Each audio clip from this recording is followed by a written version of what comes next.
Welcome to the Pause Rewind Play podcast, guys. It's been a while. How's it going? Good. Great. Great. Would you guys say life is giving you 2 thumbs up or just 1? Or you could do halfsies. Oh, I'm 100% 2 thumbs up over on my side over here. You've been rolling It's around. been great. Yeah. You see this nice tan? Yeah. Yeah, me neither. Still white as can be. Vince, you're sitting next. I mean, if you were sitting next to me, if I was in there's Casey's probably place. like 3 shades of like tan White here. or red. Paleness, Sunburn. sunburn. Yeah, I just got back from a trip to Puerto Rico, and it was amazing. We had a really good time. So. Nice. Do you know what a cancer is in Spanish? No. El cancer. Is it just cancer? It's a Deadpool reference. Oh, okay. Oh, I was like, what is happening right now? I'm sorry. I just know in Puerto Rico they speak Spanish, so I was They like, do, yeah. trying to throw that out there. Yeah, yes, they do. Yeah. Yo tango un treatment por cancer. El cancer. Nailed it. Okay. So you But need to you've come be been my to- translator. Yeah, see. Yeah. We took a trip out there at the perfect time, too, because I swear there was like nothing in theaters. So we were gone for 2 weeks. And all of a sudden I got back, and there's something to go see now. So I'm pretty excited. What are you going to go see then? There's like 4 in the theater right now. I went and saw Godzilla vs. Kong. I saw your rating on that. I was a little disappointed. That seems low for you. That's actually pretty high for me for a Godzilla film. I was like, that seems pretty low for you. No, the Godzillas, I had to go back and look at what I've been given those monster movies other than Godzilla -1, and I don't think any of them have broke a 3. So this one was actually one of the, honestly, more fun of them. Like, I went in expecting to hate watch the crap out of that movie, and I was fairly entertained. I'm not going to lie. 2.5 stars entertained. Yep, Worth. 2.5 stars. Oh, no. I expected to walk out with like a 1, maybe Just 1.5 full hatred star. mode. That's. I mean, like I go to all of them because I loved. Just So that crappy was over going to the be top actually my popcorn question. Is movies. like, you're going to come out like with a low rating. You're Yeah. like, yeah, let me go spend my time here. I just want to sit down and eat popcorn and watch monsters punch each other. Like Okay. that's why you go to these movies, right? Do you know what I think would be the perfect movie? Like when you talk about like sit down and go watch things like punch each other, right? Do you remember those like Rock'em Sock'em Robots thing? I think someone should make a really good They Rock'em Sock'em. did already. Yeah, It's Toy Story called- 2. Oh. No, it's called. It's with Hugh Jackman. What's it No. called? I don't want that one. I don't want it to be. I know it's called Real Steel. It's great. I like that one. I'm not talking about that. I want them to be physical Rock'em Sock'em robots. The little toy. But like kids are like sweating, but the toys are speaking to each other, and like people are fighting. But like what happens is like it's like a detachable cube, like where you can add more, take more off, and then just like the robots themselves in that little experience. Like I come from a family where everyone's so happy all that. You know, like going I'm a crazy. human too. I have thoughts. Yeah, I I have have thoughts. feelings. But like Toy Don't make me Story punch each meets other. Real Steel meets Rock'em Sock'em Robots. I want a nostalgia flick that's just like that, like Rock'em Sock'em Robots, and like the toss across beanbag like flies into the thing or something. You know, from when we were kids. That's what I want.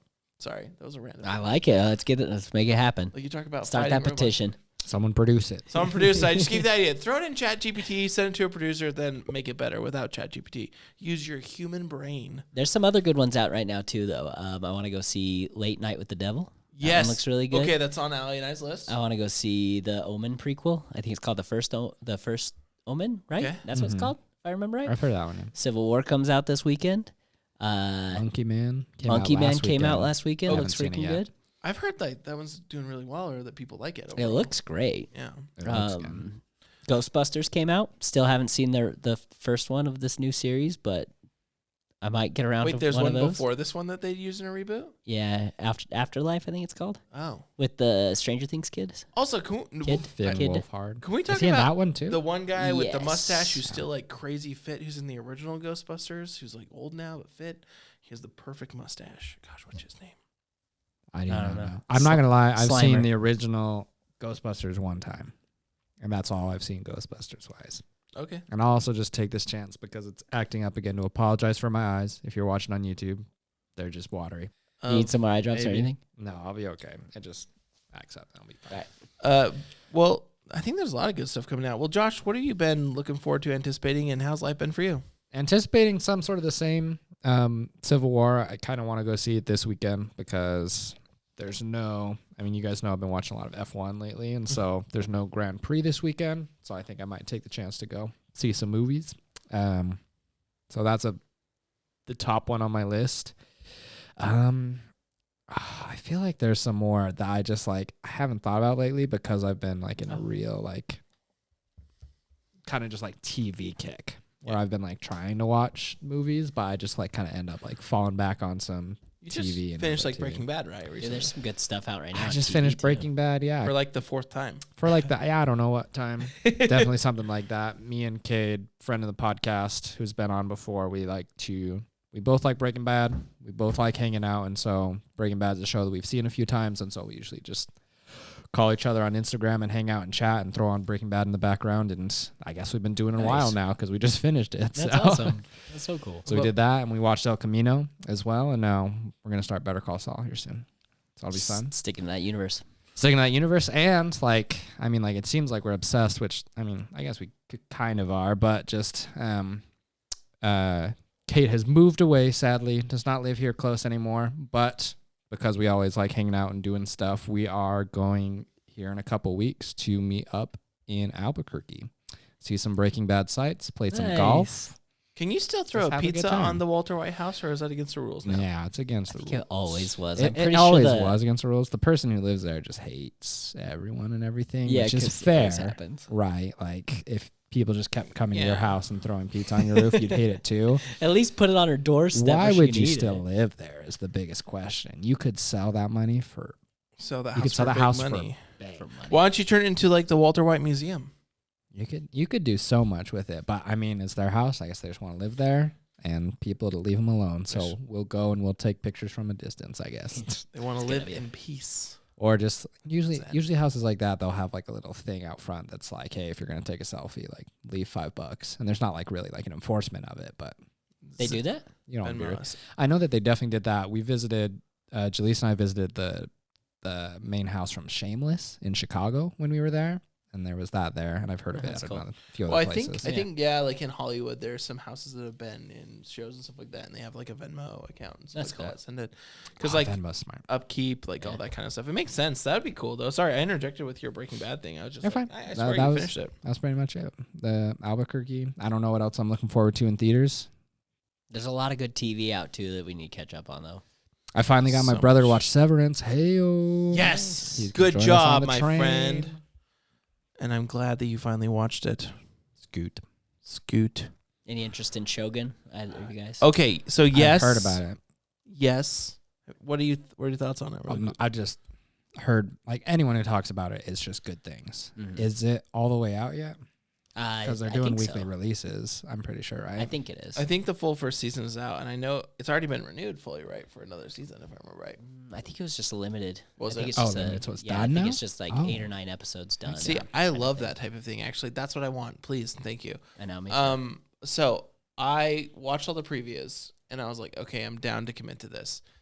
And then I got distracted by all the movies from when I was a teenager recently. Nice. And What I've are been you watching watching? so many old movies like that. Which But ones? well, let me tell you, I rewatched the 500 Days of Summer. What's weird It's is the if you sign. watch it by yourself, you don't get the same feeling as when you're watching it with a person who means a lot to you. Because like what's really interesting, and as my wife and I, we've watched this multiple times in our relationship, and both of us have been like, oh, I related more to her this time, or related to him. Have you seen that movie before? I haven't seen that movie, but I know the premise of it and It's a good breakup movie. what but happens. And there's also a lot of, like, not similar movies, but movies that you can kind of get the same feel and tone from. Well, and then I rewatched one that was when we were a little bit older, The Internship with Owen Wilson and Vince Vaughn when they like are Oh, old yeah, dudes yeah. who go get like internships at Google, and then I also rewatched Juno, and then I watched part of Scott Pilgrim, and I just kind of got distracted because it was like when Dude, I did was you see turning- the new Scott Pilgrim on Netflix? like the animated one? I think it looks good. I haven't It's watched great. it yet. It's really, really good. Yeah. So yeah, so the first episode feels like it's just like, oh, they're just redoing the movie. Okay. But by the end of the first episode, there's a spin on the rest of the series, so it's not like it almost feels exactly like the first movie up until like the end of the first episode, and then it just runs off on its own direction. So check it out; it's really good. Cool. So you guys need to figure out, obviously, the show that I want you to watch because I can't remember it. But speaking of a show that Vince recommended us to watch that Jaleesa and I are slowly making our way through. We're about halfway through Mr. and Mrs. Smith. Oh yeah. And it's been super fun. I'm on episode 3. You loving it? You guys Yes. loving it? It's very fun. I liked what you mentioned about it because that kind of like not helped me, but I was kind of like, oh, okay, I see. And it made it a lot more straightforward of like each episode is step of a relationship and stuff like that, along with being that classic spy thriller, all that stuff. Yeah. And it is very fun. That's not just Ooh. episode 1. And speaking of Severance, and then later on, we can also mention Severance with one of the actors of one of the movies we're going to talk Yes. about. His other romantic interest is in, I think it's episode 2 Yeah. of Mr. and Mrs. Smith. Not Irving, because Irving is the other one, right? Yeah. But his name is what? Bert in Severance? I can't remember. I think so. The one who's in R&D. Yes. Trying to remember now. Sorry, I No, like I love. But you it. went off on Shogun, and I interjected with you of all my mid 2000s stuff. Like, what did you think about Shogun? How far along? I'm only. I started it night before last, and I got about halfway through the first episode, and then something came up. I don't remember what happened, but so I just barely dipped my toe into it, like 20 minutes in. How is it? But it's good so far. Like 20 minutes in. I feel like it's kind of like that first impressions thing. Like, you usually have like 1 or 2 episodes to do it. But from what I've heard from Shogun, like, a lot of people are like, I watch just a little bit of this, and I know it's going to be real good throughout. Yeah, I mean, I can definitely tell there's quality put into it. There's lots and lots of subtitles, so Okay. which it's fine. Like, I think I would rather watch it with subtitles than dubbing. You know, Yeah. it's kind of cool to hear the Japanese language and just kind of be immersed in that world completely. But I really don't. I haven't watched enough to really like make a solid statement or opinion on it. But So far, it so good. seems- 20 it minutes in. seems intriguing. The trailer sold me on it immediately, so Yeah. I'm sure it's gonna be fantastic. I just gotta get back around to it. I'm excited to like have some more time to commit to that soon. Mm-hmm. Well, give me 2 movies you've been watching since it's been a while, I guess, that people should watch before we dive into our thing. Does that have to be new movies? Doesn't have to be new. It can be anything you've been watching. Okay, well, there are some good movies on Netflix right now that people just don't give enough credit to. And I'm going to watch them in the next few days. But I watched the first, if you can call it a trilogy. You cannot call it a trilogy. The first is on Max, the next 2 are Netflix. Unbreakable. The M. Night Shyamalan Oh, classic, possibly his best movie, up there with The Sixth Sense, in my opinion. Watched it the other night because Jaleesa saw that Glass and Split were on Netflix, and we talked about them, and she was like, oh, I've never seen those. And I was like, they're good, and I think you'd like them. So she said, okay, let's do it. So we watched Unbreakable, and it was very fun to revisit it and watch it. And in classic Shyamalan fashion, there's a twist at the end, and I think the Unbreakable twist is truly one of the best.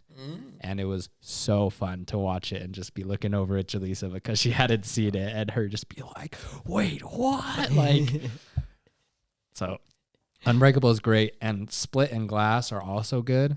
People, like, Glass has such mixed reviews and such mixed feelings that people have about it, but I think that, like, I think Unbreakable is the best of the trilogy. I would probably rank it in that order: Unbreakable, Split, Glass. But people think that's like throwing shade at Glass, and people just say Glass is a bad movie sometimes, and it is not. If you saw Glass and you thought it was bad, I beg you, it's on Netflix now, to give it another chance. I'm like, this is Give it another shot. okay. We can't go into too crazy. We'll talk about this another time. So those are my 2, 3, whatever that I'm Great. gonna mention. What about you, Vince? okay. I'm gonna do a movie and I'm gonna do a TV show because I don't have another movie. Great. First off, Lisa Frankenstein. I don't know if you guys have seen that I've one. heard it was all over. Like, it was sponsoring. I do like movie games each morning on Twitter, and it was sponsoring that for a long time. Oh, it was fantastic. Yeah. It's very much one of those, like, it's going to be a cult classic. You know, it's got what I've heard. super. I mean, watch the trailer. It's exactly what you get. The trailer is very well done, and it just like packages up in a nice little bow and presents it to you. It's funny. It's so funny. It's out there. It's so creative. It's. I just had a lot of fun with it. So check out Lisa Frankenstein. It's worth a watch. The other one is the TV show. We're a little over halfway through Bad Batch season 3 of Star Wars: The Bad Batch. So it's the last of the season. In classic Star Wars television fashion, they're using the cartoons to fill in gaps that the movies just kind of like skipped over with like one line of dialogue. this series, I've talked about it before, is all about the clones and kind of like what happened to the clones after the Clone Wars and the prequels and stuff. And it's like the transition between the prequels to the original trilogy. And it's getting a lot into how Palpatine returned this whole season. Like they've been dropping like little hints about M counts, which I don't know if you guys are like super into the Star Wars trilogies, but the midichlorians are, if you have a high midichlorian count, then you've got like a really high chance or an easier way to tap into the Force, basically. And this third season is really tapping into like exploring what the Empire did with M counts in order to clone Palpatine for the sequel trilogies, kind of a thing. So, because Bad Batch, check it out. Bad Batch, check it out. And I'm going to roll really quickly through here. I definitely would recommend watching The Flash, the 2023 movie. I'm staring at the camera because I don't dare look at Vince, to be honest with you right now. I actually loved The Flash. I wanna say this very honestly because I know. Did you watch it or no? So I just know what Vince thinks about Vince, I know you didn't love it, and I think I want to look at this. I gave it like a pretty decent rating, and I'm pretty sure. Yeah, you gave it 2.5 stars, and I gave it good as Kong. Same as Godzilla. It's better than Kong. But I gave it 3.5 stars because I actually really liked it, and I thought like, despite like, and this is the problem is like I know that Ezra Miller has a lot going on in life, and that there's a lot of crap, and the baby CGI in that was quite awful. The CGI was lacking a little bit, but I thought the overall story was good. I just want to say that I think the idea of like, has that movie been out long enough that I can give some spoilers? I'm going to give spoilers on The Flash really quickly. And I'm sorry, Josh, if you're going to watch it, I apologize. Dude, when's the last time I watched a freaking movie in the DC universe even at all? Dude, I know you watched the new Shazam movie over and over and over again because it's your favorite. I haven't watched the original Shazam. I know. Here's the thing. I know that one's good at least. But.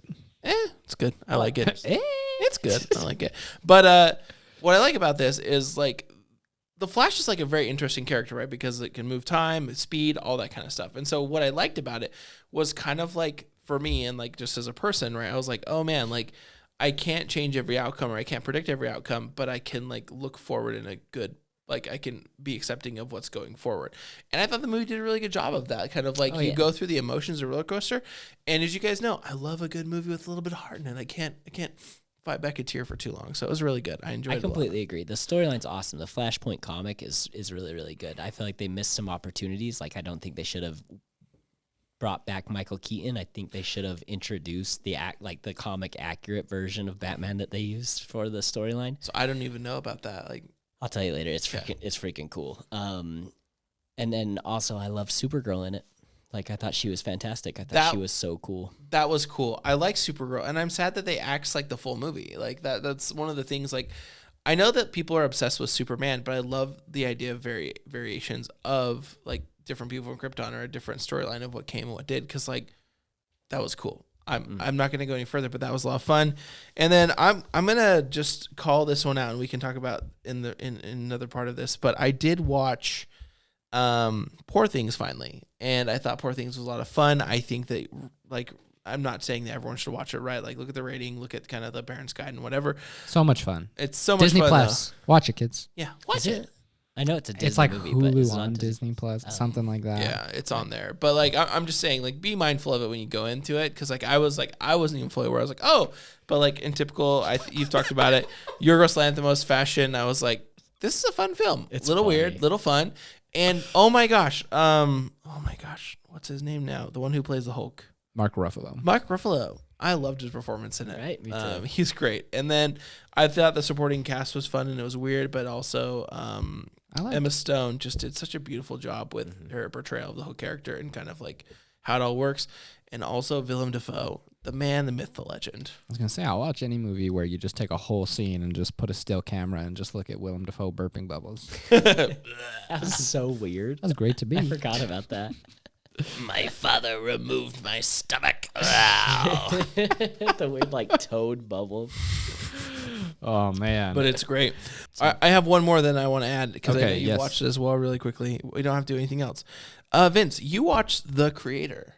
as well, which is Yeah, kind of yeah, like well, the cyberpunk type film. I think you brought up in a podcast that we've talked We about. talked about it on the Oscar one. Okay. On whether or not it should win the Oscar for best visuals, which it did not. Yeah, it did not. But I finally watched it, and I wanted to say that was a really cool movie. And I thought it was really clever in the use of formatting of like the way fear-mongering can get people, kind of like misinformation, but also like it was cyberpunky enough with rural enough type feel. Like it was a lot of fun. I don't know if you've watched it yet, but I definitely would recommend that to you, Josh. I think you would enjoy it because it has everything you enjoy about it, and it's a visually beautiful film in my opinion. Well, and Casey and I, yesterday when we went to go see Dune 2 again, I was talking about how much of a sci-fi kick I've been on He's lately. been on one. So, all right, well, perfect. so now it's time to talk about a movie where people take fear-mongering to the next level, and what was else that you said about Creator Casey?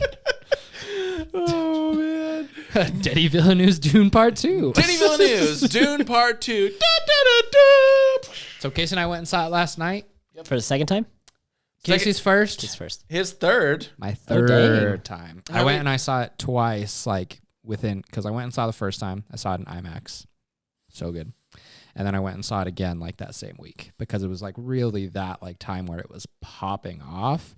And I was never like I love this movie and we're going to talk about how much I love this movie. But there are like some people who are just like, this is the moment that, and I mean, kind of is, right? People are like, dude, our parents had Star Wars in the theater, or these people had this in the theater. And I'm not like saying it's like to the level of those, at least not yet or something. I don't know. But like really, when else are we going to have such like a crazy sci-fi experience that we just get to go experience in the theaters? Like this. That's such crazy world building. Hi, Big Kitty. Well, and I think And stuff too, like that. So I was like, I want to go see it again. Like, and I'm not going to be ashamed to go see it again. No, Hopefully not the at all. sound is the best. I was Like, hoping to see it a second time before we got around to it. I just didn't find a night. I I still have yet to see it in IMAX, but I did see that they're extending the IMAX release even longer, so that'll give me another opportunity to get over there. I'll be real with you. So I re-listened.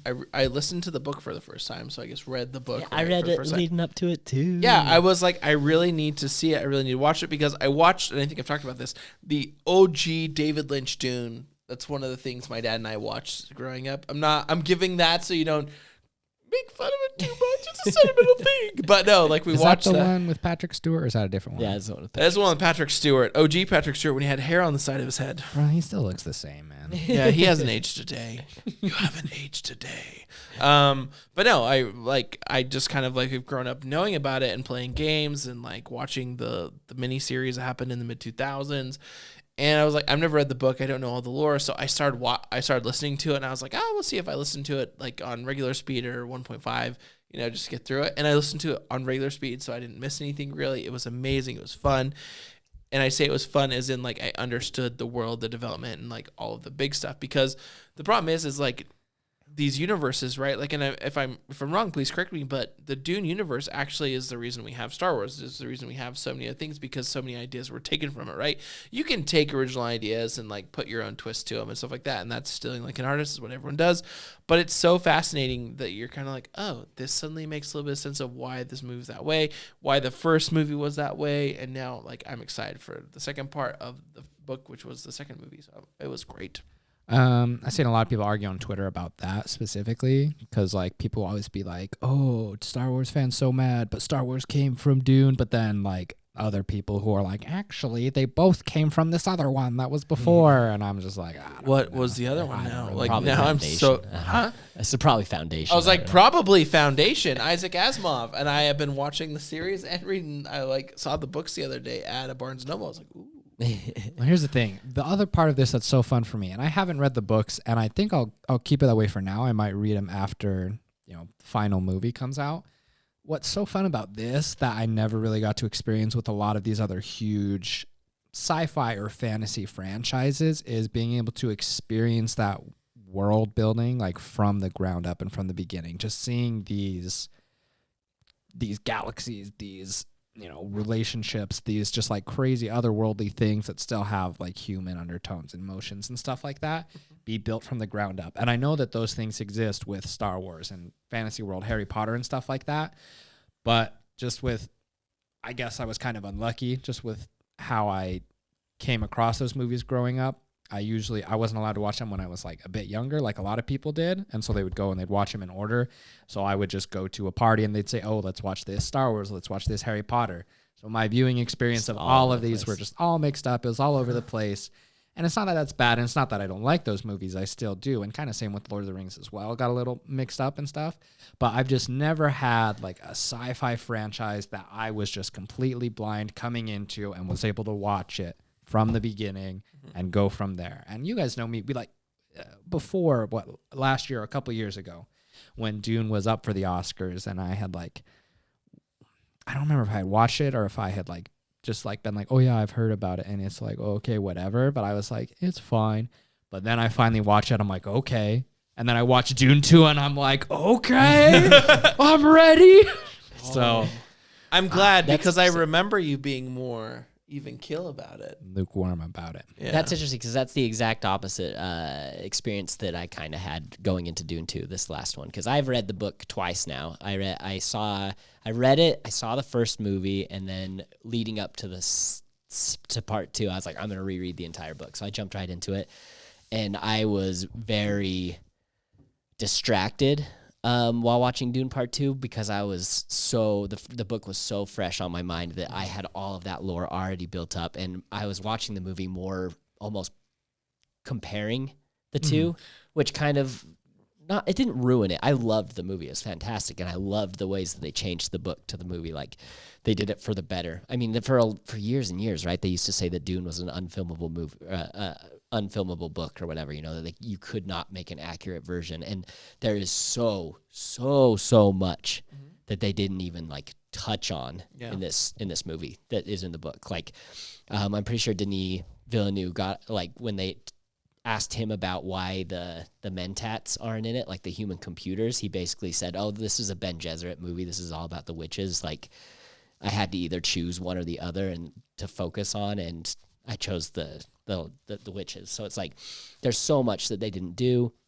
The ending is different. The way that like Zendaya's character reacts to specific things is very different from the book.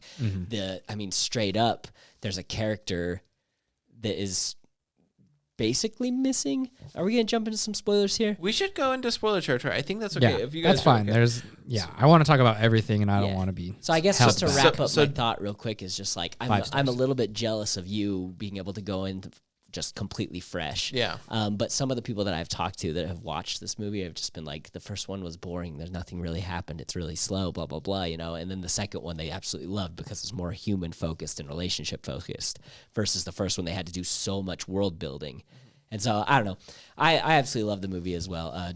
It's easily up there as one of the best sci-fis. Denis Villeneuve is like probably the best director that we have out right now, in my opinion. For Like sci-fi, no 100%. one can do visuals like freaking Denis Villeneuve can. Yeah. And yeah, jumping into spoilers real quick, like one of the changes that they made, like I just want to finish that thought, is just they took a little girl character, Paul's little sister, who is 2 years old in the movie, and I'm sitting here watching the movie like, I wonder how they're gonna do this. She's 2 years old in the book. Oh yeah, excuse me. She's not in the movie at all. all. In the movie, she's like still in the belly, which Angela, when she watched it, she kept thinking, or maybe it was my sister, I can't remember, somebody that I watched it with kept thinking, like, is she actually talking to the baby or manipulating everybody around her? So it completely changes like their idea of Jessica and who she is, versus in the book it's like you have this 2-year-old child with the mental capacity of a complete adult with millennia of history memory in her brain, and that kind of changes characters specific ways, but it's not bad. And so I was watching the movie thinking like, this is different, that's different, but good, but so I'm kind of jealous of your experience where I was just like, it was so fun. Go in from the ground up and just take it in and enjoy it. And so I think when Dune Part 3 comes out, Dune Messiah, I don't think I finished Dune 2. Either, yeah, I finished Dune 2, and I was just like, I'm going to jump into Messiah. I'm ready for some more Dune. And then after I watched it, I was like, maybe I'll wait for the movie. I'll take Michael's advice that he always gives me. Don't read the book because it ruins the movies. And I've been over here like, I'm ready to read more books and have more movie correlations. And I've been doing that. I think like also very much like last night, so what's really interesting is I love music. I love something going on in the car on the drive home after the movie. And last night, like at the end of the movie, I just drove home in utter silence. I was like, holy cow, that was such a good film. And just like the whole impact of it. And you're right, like characters are missing. I love how they focus on the Bene Gesserit. And like I gave this was my first 5-star review in a long time on Letterboxd. And Josh is like, hit me up and be like, we got to break that. But this was my review of it after giving 5 stars. What will we talk about in this podcast? How amazing this film was, because it was so good. And then for those of you who get it, I guess I was a Fremen in my early 20s too, following that desert rat to share the Bene Gesserit words. For those of you who get it, you get it. But it's kind of one of those things where it's more or less like I loved the whole entire, like, this story felt really cool because, like, you have Javier Bardem, and I know you're going to love talking about this too, who's just like, you think that he's being so sarcastic the whole entire time, but his devotion to the whole piece is so strong that that's like his character, his soul, his person, like, is there. And then also, like, I love Rebecca Ferguson as Jessica. Like, when you're talking about it, she does such a good job. And in one of the interviews, she talks about, like, they're talking about, like, how we're going to put a veil over you, like, the whole time. She's like, absolutely not. So she, like, changed the costume, in which it made it much more unique. Yeah, like, the version of the Bene Gesserit that she did was supposed to be more similar to, like, the actual Bene Gesserit wardrobe that you see on every other planet they visit. Yeah, the veil. I love the tattoos that they did on her. Like, so like cool. The visuals in this, the just the mind of Denis and whoever else helped him create this world, and the look of everything, and the inspiration of just like that kind of Middle East like religion and society, you know, or culture, I guess is the word I'm looking for. It's just, it fits so perfectly with this. I mean, that's what the original Fremen were inspired by in the book, was like that part of the world anyway, but just the way that he has taken these. I don't want to like take it out of context, but I think they're supposed to be, maybe I should not say this until I double check, but I think they're kind of like closely related to, like, obviously the Middle East, but the Berbers, who travel quite a bit throughout like North Africa and into the Arabian Peninsula type thing, who are very nomadic peoples. So I am curious about that, and I'll double check, but I've heard rumor that is kind of where the whole thing comes from. Like, I'm actually super curious. So I'm going to look it up. Okay. You mentioned music briefly because you're talking about how you listen to no music on the way home. The first time I watched this movie was, I want to say, a week or less than a week after we recorded, I think it was our Oscars episode. And I am quoted in the Oscars episode with saying, I don't know, guys. I've moved on from Hans Zimmer. Ludwig Göransson is the GOAT now. And I still stand by Ludwig Göransson 100%. He just won another Oscar for the Oppenheimer soundtrack, and I'm so happy he did. But Hans Zimmer, guys, and people are always joking, oh, Hans Zimmer's interns now, doing everything, and else blah, blah, blah. Oh, my gosh. Seeing this movie in IMAX and that score blasting, reverberating through my body. Oh, my gosh, guys. Hans Zimmer. Oh, he's so good. He's back, so baby. good. Like, okay, so we can talk more about the music as well, but I kind of want to use this to transition into kind of favorite scenes. And one of my favorite scenes, and I think one of everyone's favorite scenes, is Paul riding the worm for the first time. And this was where I really, like, this movie is excellent all around. And even in this movie, it takes a lot to build up, like, kind of to the main points of action. There's a lot of stuff that goes on, and a lot of very cool lore stuff that was keeping me intrigued.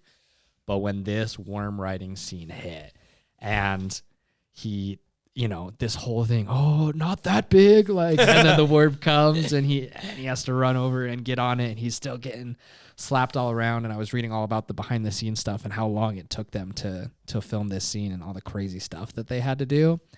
And then he finally gets his footing, and he gets the hooks in, and he's pulling it up, and then he steps up, and it's like, oh my gosh, like, chills were all through there was so much of this movie that I was just awestruck, but I'm pretty sure after this scene happened and the scene changed, I like shook my head and I was like, oh yeah, I'm in the theater. Oh, freaking close my mouth. Like, conserve your water. Stop drooling. Exactly. That's what Stilgar would have said to me. Like, never give your water away, not even for Dune Part 2. Do you know what I thought was really cool about this is knowing the book, right? And being like, I gotta go let that dog. Oh, but you guys. You're good. Oh, good. But knowing the book, for me, they talk about like the flaps and like how they have to lift up the scales and stuff like that, and how there are certain like the scales are firmer on one side of the beast versus the other one. It was like super fantastic. But like when they're talking about like when he's pulling it up and you can see the air vents and stuff in the thing, I love that. Well, here's the thing. It's like the little detail that mattered to me right there was understanding it. I feel like we kind of talked about, there's too much from the book that can't make it into the movie, and a lot of times things have to get glossed over. I feel like that and a few other lines and the writing in the movie was really smart, because I feel like they give you so much of that lore with the book with a super simple or fast scene. Because I'm not saying I understood 100% the science and all the stuff behind how the worm works with them writing it and doing that, but them just doing that quick little, it anchors up and then he pulls it and you see those, and then he stays up and then he's above the ground and not going down into it. You're like, oh, okay, I kind of get what's going on. I understand why that's happening. And they do it so fast. Well, and they do it cleverly, and that's what I think is important. Like, and if we want to nerd out about film adaptation to movie adaptation, movie to film adaptations or whatever, we don't have to. But like, you need just enough to get it right. Like what you're talking about, you don't need like the 7 pages that was originally there to describe this and talk about it and just the random things. You just need enough, and I love that. And also, when he was riding the worm, I loved how they did the things where he's like throwing them out there, like how they're close, and then he can like send them out like fishing poles almost to like reach it. Also, the thumper was cool, like the experience of him going down and like testing the ground, and you could hear the difference of the sand. And it was good. But also, I think when you talk about kind of the riding of the sandworm and kind of this thing was the variation of how many sandworms there were for me. Like when we went to like that temple where they get the water of life from the smaller sandworms, talking about the big ones and kind of like showing the Fremen walk just to not disturb it. I loved how they kind of build that whole lore and don't make it such a huge thing. And then last night when we watched it, one of my favorite things is when he's going off overnight into the desert and Johnny follows him, and she's like, "Your walk is wrong," and he's like, "Well, in the books I've read," I was like, that's how I feel at points when you missed something in this movie because of the book, because I'm like, oh yeah, and like because he kind of like realized like, oh yeah, I'm learning from an actual Fremen right now. So I thought there was some fun quips with that, especially around the desert, and I just want to eat that spice so bad. Dude, careful what you wish for. Don't get addicted to the spice. Yeah, I want them blue eyes, but no, I'm just you being get like, the blue eyes, but then if it goes away, you die. gotta have it. Gotta need it. Got it. But like what I thought was cool was how how they just use sand so effectively in this, because like sand is beautiful in itself, right? And I'm not like becoming like a sand stan or anything like that. I'm just like, I think it's really cool how they did the sand, and how I'm just like, you look at it and it's like the crystals and the dust and like everything. You're like, yeah, it looks so pretty. It's cool. Especially when the sun is low.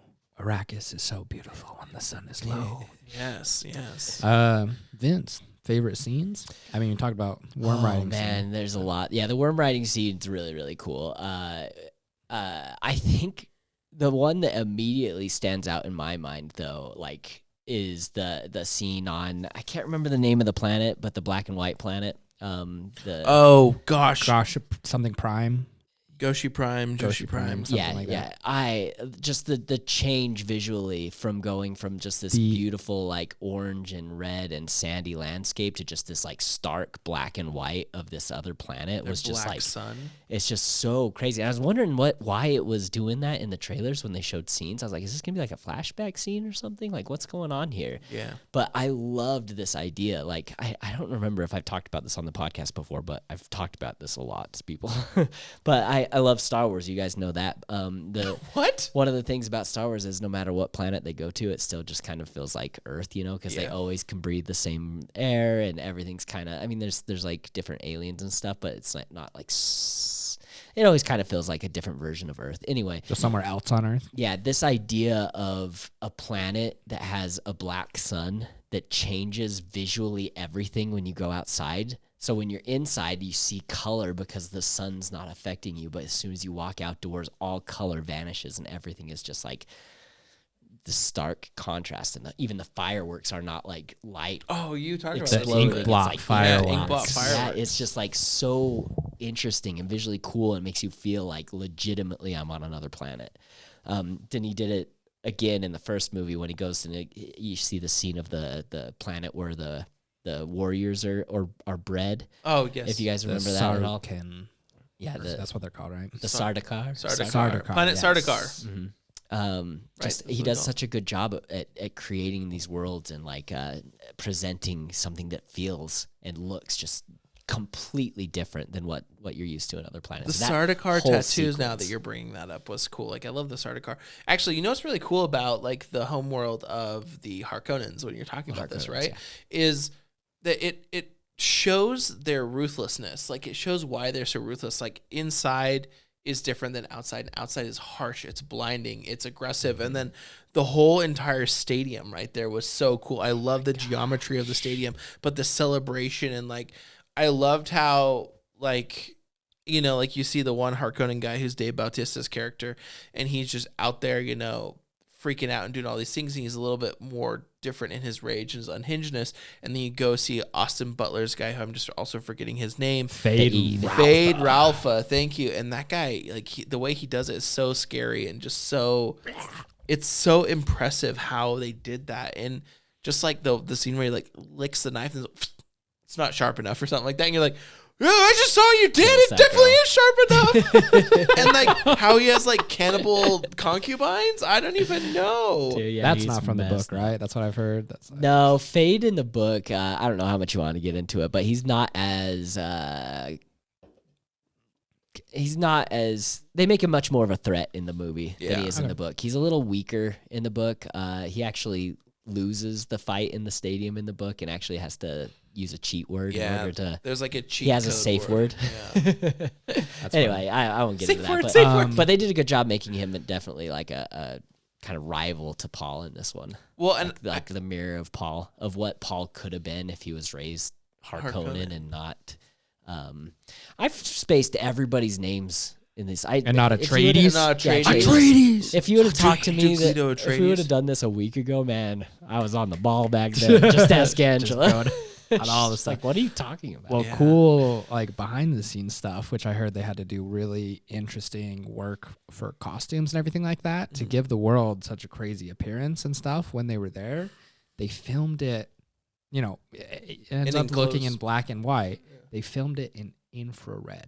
Yeah. Oh wow, interesting. So they is use what like I heard. that is actually what was shot as, right? It's not like they had to color change it. They shot it in that color, right? Like so they in could see the. Well, yeah, because Contrasting so you can light. see the contrasting light and stuff like that, and it made a problem for like some costume stuff because some things would just disappear and stuff Huh. like that out of nowhere. yeah. But it also like gave some opportunities for things to just disappear and appear out of nowhere. Like Casey mentioned, our favorite people that we actually want to know something about. What is up with the guards in the arena with the cool big old hats? Yes, I want to wanna know what's about going on it. with those guys. But what it made me think was it reminded me of like Chronicles of Riddick Pitch Black when he's out there with all those dark monsters. yeah. And like what's crazy about that is like when you think of the arena, and right, I assume that they base this off of the Colosseum type idea, right? Like those guys are out there and they have these little like poles where it just slaps a knife into that guy's skin, but they're out there looking like sketchy court jesters in the Babadook. Like I don't even know what this is. Like Babadook. I don't even know, but like you're not wrong. I'm just like I don't get it. I but love how he does that though. He did it in the first one too. There's a scene with the Harkonnens where this little like spider creepy thing crawls out, and they don't say anything about it. They just kind of it's there, and it like creeps you out, and then it like crawls away, and that's the end of it. and she Like, does the so voice. It's like crap. get out, and it's like Yeah. Oh, the voice is so cool. in this one. the Benny Gesserit Yeah, stuff. those guys are sweet though. Casey. I got one more Oh, yeah. scene do it. that I really liked. I loved the way they opened the movie too. In the desert with the Sardaukar like coming in and hunting them down, and it's like just 10 like, minutes after the end of the last one. yeah, after like the end, right probably. after, Yeah. and it's just like the way that they like float. There's this idea they do it in the first one too, where it's just like silence as they like float through the air and stuff, and it's like it just feels.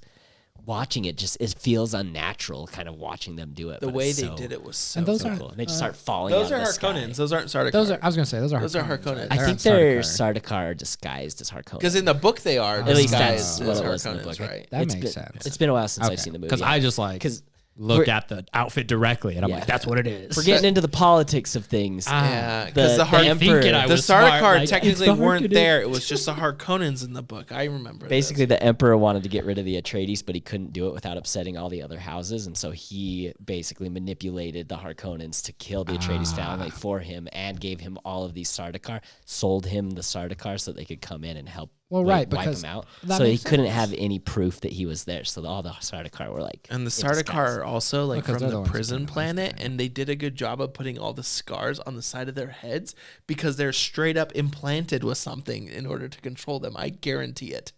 Like, did you notice that feature? I didn't notice that. Oh man, That's I cool. noticed it on the starter car we saw. There was like some good scarage up there. I'm like, that's what that is. Like, it looks like, it doesn't look like a slash like kind of they did with Josh Brolin's character. It was like straight up like a medical type slash, like right Interesting. here. And I'm like, that's what that is. It's a mind control, or it's a detonator inside their head. So if they don't, It's do not mind control because I remember it might be done. I don't know, but I remember them going into the details of like what makes soldier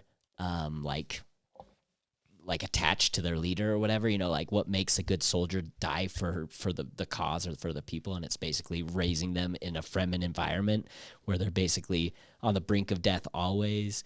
And I don't know, it gets into it, and it's essentially mind control, just not with a chip. It's just like raising someone from the ground up and like making them feel like you are their savior is the way to make a perfect soldier that's like dedicated to you. It's cool. It's cool. It's all. I agree with you. You could go so deep into all this stuff. There's like 6 to 9 books, I think, now too. And like, the kids have, some of the sons have written Have made further them too, books yeah. and stuff like that. It's like crazy, like building on the universe off of Frank Herbert's notes. and that's I don't. The only thing okay. There's nothing I hate about this movie. Loved every bit of it. The only thing that I want is like there's enough content.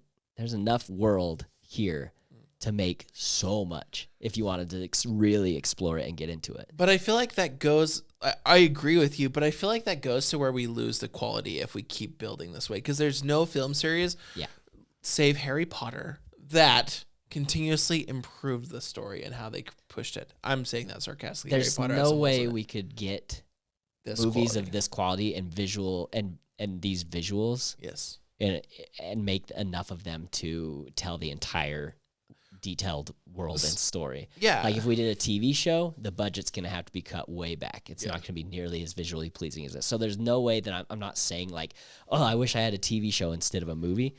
Like you got to choose one or the other, you know? Well, and I'm happy with what we got with this. This feels like movies are back. You know what I mean? Like it's been a while since we've like got a really well made shot in location.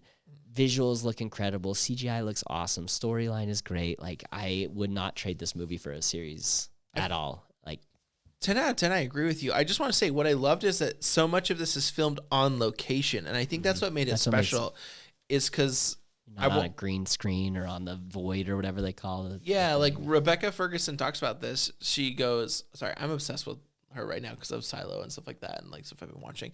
But she's like, why do I want to go work on a green screen when I can go be in the desert and rough it and actually experience what the character experienced? Which leads me to my favorite scene in the long run of what makes this That was my next question. Yeah, perfect. movie beautiful in my mind was the Fremen homes, like the underground caverns, like the beauty of those things, right? I've had a lifelong obsession with going and seeing Petra, which is carved into the wall, right, in Jordan. But like seeing this and how like deep it is and kind of the inspiration behind it and the depths of the culture within this. And like that scene where they're pouring Giannis's like water into the big pool and stuff like that. It's just so visually beautiful to me. And like how that's all built out. Cause like you always wonder, like it's one of those things where I actually like one of my friends from work, he talked about this yesterday in kind of like a little conversation. He's like, I'd like to go back in time and see who discovered what or made the decision to do something, right? And I loved the thought of this is like, who the heck decided to build out these different caverns and how did it become more intricate as they kept going? Because like, I imagine like the early parts, they were trying just to get in and get out and get safe, like to find a way to conserve water. And then as the deeper they go, it seems like the more intricacies there become, like the less rudimentary. And then the different spaces between the north and the south and that middle temple, wherever they stop, where he gets the water of life, you know, all that kind of stuff. Like fascinating how this culture has developed that. And then my other favorite scene really quickly, and I don't want to dive into this too long, is actually the fight scene at the end between like that giant like dome spaceship. And I loved it how like the spaceship lands and it has all the that comes out, but then they're riding the worms around this valley that's supposed to be protected. That reminds me of Mordor, to be honest with you. It's like Mordor, like it's protected valley, like the winds, we got it. And the shield was amazing. So Josh, I'm not gonna go too crazy, but that was one of my favorite things. I love the introduction to Princess Irulan as well, and I'm excited that the next movie will feature Florence Pugh more heavily, as kind of the storyline will be more on her next time. But so I thought you were actually talking about a different one, because my final favorite scene is the final fight scene between Fade Ralpha and Paul Atreides. May thy knife shatter. May thy knife chip and shatter. Yeah, thank you. And he's like, likewise, or whatever. May thy knife chip and shatter. Dude, Austin Butler and Florence Pugh. I'm going to talk about the fight scene, but Austin Butler and Florence Pugh were given like, I think people have looked at it, and it is a surprisingly small amount of screen time. Yeah. And they still did a lot, and they ate with what they had. Like, goodness gracious. And this final fight scene. Do you know the vibe that they had really quickly? I'm going to quote the Christmas story of the leg lamp. They were given the vibe of that electric sex in their little teeny time that they had in there. It was just like, you guys did it. You nailed it. And I've never like been like, wow, Fade Ralpha. And I was like, cool, because Sting was the original Fade Ralpha. Yeah. But like in this one, like I loved how creepy he was. Also, one quick comment on Fade Ralpha's outfit. If you remember Dragon Ball Z or the Spy Kids 3D, that was his costume. There you go. Think about that really quickly. Sorry. Go on. That final fight scene between Paul and Fade was just absolutely incredible with the cinematography, with where it would cut to them with the sun, right? The gorgeous, faded, beautiful sun in the background, and them in this lobby room, and just having their shadows, but just the perfect, fighting shadows ready to duel and everything. And then the sound just dropping out and just having it be just the sound from the fight, literally nothing else. You could hear gasps from the crowd and stuff here and there, but it just not being this big, crazy music, just raw, physical, one-on-one fighting action, and then it ending in, oh my goodness, that's my last favorite scene, and I'll leave it there because I still have a lot that I want to talk about. I agree with you though. Well, where do you want, anyone else want to touch on favorite scenes here really quickly? Nope, I don't want to go too crazy. What do you want to talk about next? What's your next thing? So my next thing is one of the things that Casey and I talked a little bit about, and there's so many themes in this, or I guess performances. Let's do performances really quick because we've kind of already touched on Austin Butler and Florence Pugh. We have mentioned Rebecca Ferguson. Senor Skarsgård, bro. Dude. Senor Skarsgård. Here's the thing. It's Stellan Skarsgård, right? Yeah, Stellan. I always mix up their names. I love that you call him Senor Skarsgård. I called him Senor Skarsgård because I was afraid of like saying like Alexander Skarsgård or something, and just picking the wrong Skarsgård. Call him Father Skarsgård. Grandfather. Hello, grandfather. like all of them did so good in all of this, and Zendaya also, especially in the final third, had basically no lines, but probably portrayed the most emotion and the most change for a character in this movie, with the change that Paul goes through when he discovers like his want or his desire to drink it and be the Lisan al-Gaib and everything that goes along with it, and her just being so resentful of that, but not saying anything, but portraying it all through her face. She does an excellent job. I think Timothée Chalamet also does an excellent job. He's been these are the new age movie stars, guys. That's what people have been talking about. Like, dude, Dune 2 is like the movie. And why is it the movie? Like, the new movie stars are here. You talk about Tom Cruise and Brad Pitt and Margot Robbie. I mean, Margot Robbie's still in Barbie and stuff like that. But just like those are movie stars. Florence Pugh, Austin Butler, Timothée Chalamet, Zendaya, the new movie stars. Christopher Walken's pretty young in his career. I'm excited for him to get like an opportunity to like really stretch his legs as a movie star. He's the Emperor, right? Yeah. I'm not gonna lie, that was one of the castings. I like him. I was like, what is this casting? I actually love the way they did this casting versus so I'm gonna talk about the original movie, the comparison, because the original movie, the Emperor's like in military regalia and kind of like garby, And I like how he's like living this peaceful life as an old man, kind of prepping his daughter to take power, right, to take over.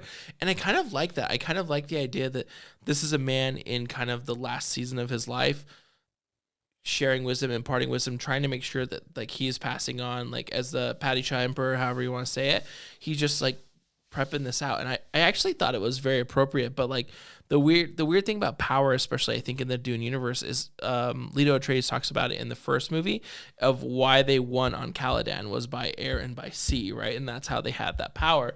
He has the Sardaukar and all the houses behind him in a certain way, and that's how he has power. So he didn't need to be this big menacing thing. He just had to have the right boards, the right pieces on the board, and that's what he's done, it seems like. But who knows? Maybe as a younger man, he was much more terrifying. I don't know.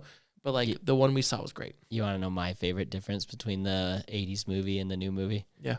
The fact that he takes the Harkonnens, and in the 80s ones, they had like giant eyebrows and just ridiculous hair everywhere. And in this one, he's just like, shave them off. We're not doing that again. That looks terrible. Do you know who Get rid of the hair? Harkonnens reminded me of with that? They look like the architects or engineers from Prometheus. Yeah, 100%. That's what I was thinking. I was like, oh wait, is this like a Prometheus crossover? Like I was like, oh, this is what's gonna happen in the Prometheus series.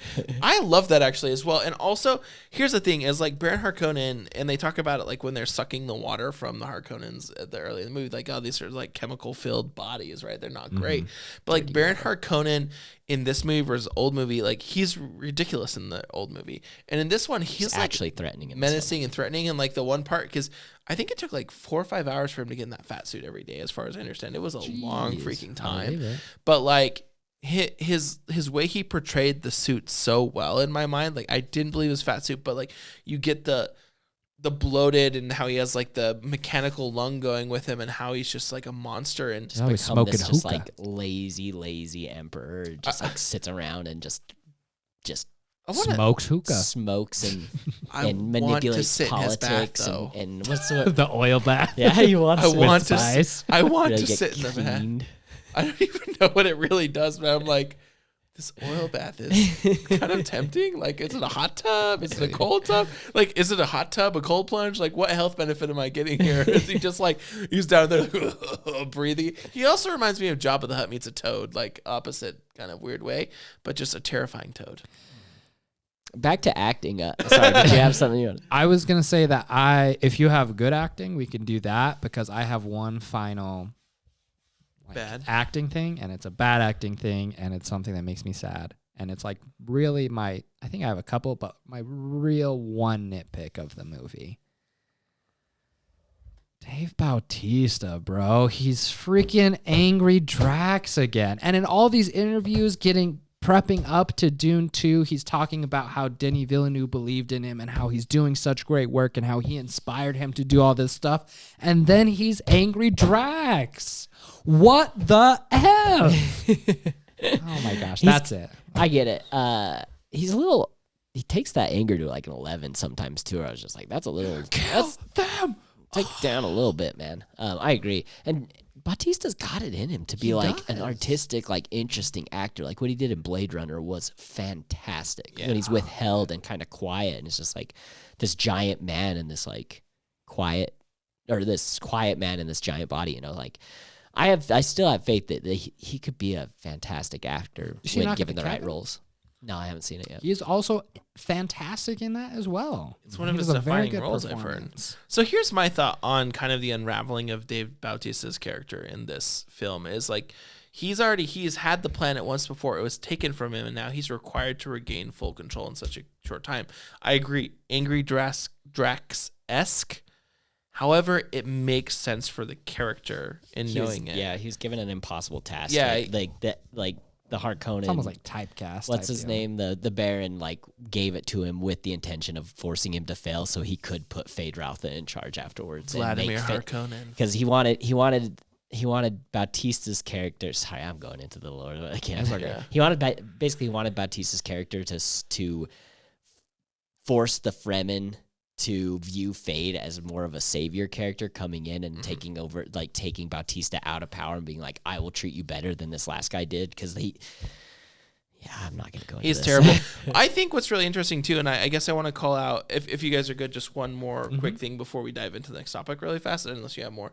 But what I really enjoyed actually is the kind of like side characters were never too outlandishly ridiculous in my opinion. So like when Paul comes in the first time into like the Fremen Underland, whatever you want to call it, underworld. The Fifes? Is that what they call it? The Five think simply, so. yeah, something like that. He like they're all like angry at him for what he's done. He killed their friend. He did this, and like sometimes you see extras who are just like going way too hard. But because of how tight knit and close this group is, they did such a good job of like actually showing the anguish, the anger. Like one outsiders, two, you killed our friend. Like somebody who is one of us and is a part of us. And I was like, that's great. Like they did a really good job. So shout out to the extras on Dune. I didn't see all of you, obviously, and maybe some of you were that I was describing a little too crazy. But for those of you I saw, if I had 2 thumbs, you get both of them. I don't mean to jump backwards, but just a favorite shot instead of a favorite scene when... I mean, okay, I'm going to jump backwards. We're going to do a favorite scene as well. Paul Muad'Dib Atreides walking into the temple Oh, in shoot. the south. Yeah. And that whole scene is cool, but that shot from above when he's wading through the crowd and there's like it separates around him and there's just all of those little heads and stuff. You were talking about the extras and it made me think of that and the fact that I missed that. That scene afterwards as well when he gets in. Raises the knife when they're And attacking. he raises the knife and he does that whole monologue and that whole speech.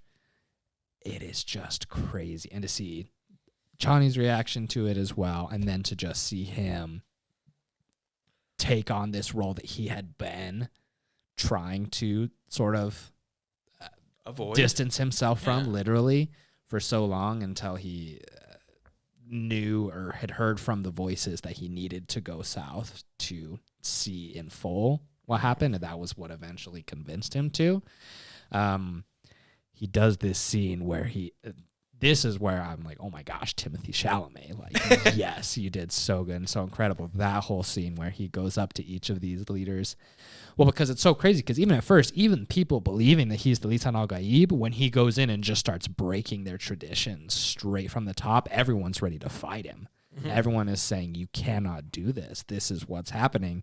But then he goes and he tells them what they're thinking, and he shows them. He was like, you're afraid that I'm the one who you've been dreaming of, who you've been praying for, but it's me and I'm here. But it's like this menacing but crazy speech.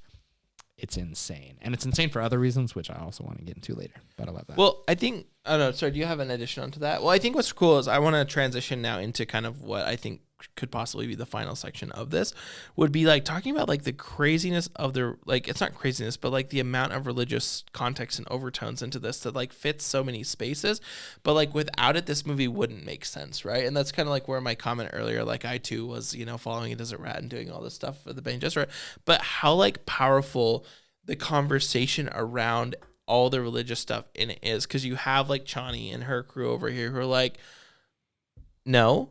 And then you have like Javier Bardem, I forget his name also. Stelgar, and like his group over here, which are the fundamentalists, which are so deep into it.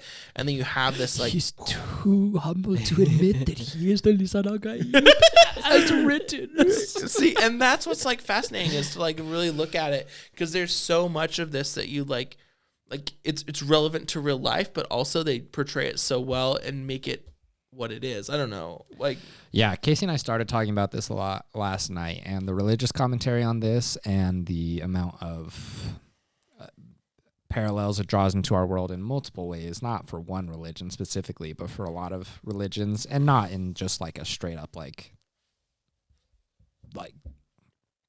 religion, like religious like hate type speech or anything like that, but just the commentary that it has on it and the implications of religion and what religions, and in these cases extreme religions, can be used to control people are insane. The biggest thing is, and this is where my sort of like knowledge about the lore kind of lacks, but the movie gives you enough, even if you don't know those things, to clue you in, to know that these actions and everything that's going on, when they're talking about raising prospects, it's not just some like, oh yeah, this is something that we've been talking about. There's a line in the movie, and I kind of put it in my thing because I feel like it kind of goes overlooked because of just Timothy Chalamet yelling. But he's talking to his mother right before they leave for the South, right before she leaves for the South. And he said, what your people did to this planet is heartbreaking. And I'm like, wait a second. Like, so not only is Arrakis just like this desert planet just because it is, but it's been different in the past. Is that like what I understand from the lore? Like centuries of Bene Gesserit kind of influx, because they're all over the galaxy. And if you remember, after that one Bene Gesserit goes and hooks up with Fade Ralpha, the literal repeat back was like posterity secured, essentially, so that we can continue this. They've been doing this strategically as a religion and organization to control, like they're really the ones who are in control in the long run, I think, on that and how it works. But yes, you're correct. Like they probably had some different local piece that they've now pushed into the forward of this. Yeah, Casey's right. Like the Ben Gesserit basically are running everything. Like the Emperor thinks he's in charge, but the Ben Gesserit are pretty much like manipulating everyone and everything, including genetics and trying to create the Lisan al-Gaib, all this kind of stuff. And they basically go from planet to planet and implant this religion everywhere they go as a means of escape if someone goes there, so that they can, if they get stranded on the planet, or like Dune, they can basically go in and be like, no, I'm a prophet, listen to all these things. I've never been here before, but I already know all your secrets about your religion. I am the prophet, listen to me. And then they have like an escape route to get back into power. So yeah, that's essentially what the Lisan al-Gaib is, this fake religious prophet, zealot, chosen one, whatever you want to call it. And that's why Paul is so like against taking the title, because he knows it's false, it's manipulative. It's taking advantage of this people that he's fallen in love with. Well, and the next part of that line that I was talking about was she tells him, she was like, oh yeah, like you say what we did is heartbreaking, but we gave these people something to hope for. And then, you know, he's like, that's not hope, and he yells, and that's like, I feel like why it maybe kind of gets overlooked. I don't think that's bad acting. It's just kind of like, I feel like people overlook the words that were just said because of that. And it's like, it's a whole, not new definition, but it's a whole different meaning than the usual meaning of false hope, because there's false hope hoping for something that you like won't get. And then there's false hope hoping for something that has been crafted and manipulated for you specifically. And it is absolutely crazy because Zendaya's right. Chani, she has the line about the Messiah, right? Like, oh, like how do you control people? Like you tell them the Messiah is coming, and then they'll wait for centuries and they'll do all of this. The craziest part is that they've done this. They've planted all these prophecies, and then they've provided this prophecy, the Lisan al-Gaib, basically as written. And when you do that, you can literally control people. And the biggest example of this that Casey and I were also talking about last night is once you get to that point and you provide them the Messiah they're looking for, people will abandon their beliefs, right? Paul went in and he started talking in the place where you're not allowed to talk, but because he was the Lisan al-Gaib, it was okay. They attacked the people and they did all this stuff because now it was okay because he's the Lisan al-Gaib and he's the one they've been waiting for. So now they follow him no matter what.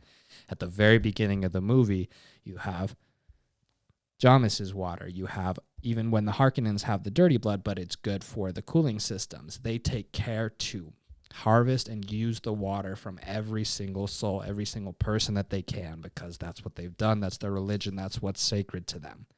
At the end of the movie, they attack the city, and the Fremen are burning piles of bodies because the Lisan al-Gaib has showed up, and now following him takes precedence over their beliefs that they've had for centuries.